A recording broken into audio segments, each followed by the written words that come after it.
कि सिंध में तूफानी बारिशों से सैलाबी सूरत हाल, पीडीएमए ने फौज से हंगामी मदद तलब कर ली है। सूबाई डिजास्टर मैनेजमेंट अथॉरिटी ने एनडीएमए को मुरासला जारी किया है। सिंध में रिलीफ और रेस्क्यू के कामों के लिए फौज की फौरी मदद दरकार है। मुरासले में ये कहा गया, सिविल इंतजामिया की मदद के लिए फौज की फौरी जरूरत है। सिंध में बारिशों से बड़े पैमाने पर तबाही हुई।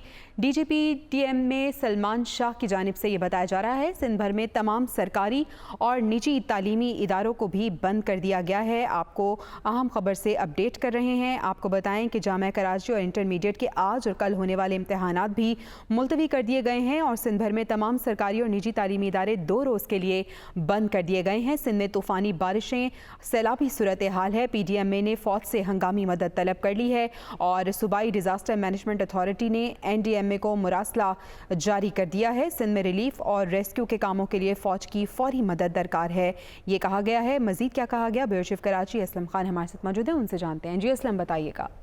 सिंध में बड़े पैमाने पर तूफानी बारिशें हो रही हैं। पिछले 2 माह से हम देख रहे हैं मुसलसल बारिशें हो रही हैं और अब मजीद बारिशों का भी जो नया सिस्टम है वो भी सिंध में दाखिल हो चुका है। शहर कराची में भी बारिश हो रही है, इसके साथ साथ सिंध के मुख्तलिफ अजला में बारिश हो रही है। 23 अजला पहले ही मुतासरा करार दिए गए हैं। सूबाई डिजास्टर मैनेजमेंट अथॉरिटी के हुकाम ने नेशनल डिजास्टर मैनेजमेंट अथॉरिटी को एक खत लिखा है जिसमें यह कहा गया है कि सिंध में रिलीफ और रेस्क्यू के कामों के लिए फौज की मदद दरकार है।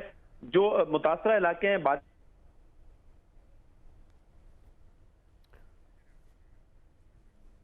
ठीक है असलम, आपसे हम दोबारा रब्ता करने की कोशिश करेंगे। अभी हम बताएं कि सिंध में तूफानी बारिशों से सैलाबी सूरत हाल है और पीडीएमए ने फ़ौज से हंगामी मदद तलब कर ली है। सूबाई डिजास्टर मैनेजमेंट अथॉरिटी ने एनडीएमए को मुरासला जारी किया है जिसमें कहा गया है कि सिंध में रिलीफ और रेस्क्यू के कामों के लिए फ़ौज की फौरी मदद दरकार है।